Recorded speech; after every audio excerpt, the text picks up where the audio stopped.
जब सबके पास हो और तुम्हारे पास कुछ भी ना हो।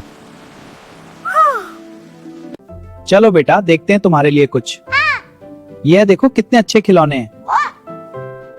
बेटा, ये जीप बहुत महंगी है, मेरे पास इतने पैसे नहीं हैं। चलो हम तुमको घर पे बना के देते हैं।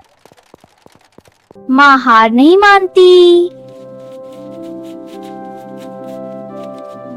ये तुम्हारे लिए।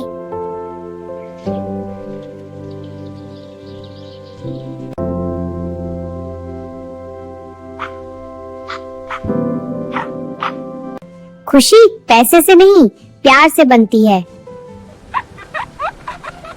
दोस्तों, हमारी वीडियो कैसी लगी कमेंट में बताना। वीडियो लाइक करें, शेयर करें। Bye bye.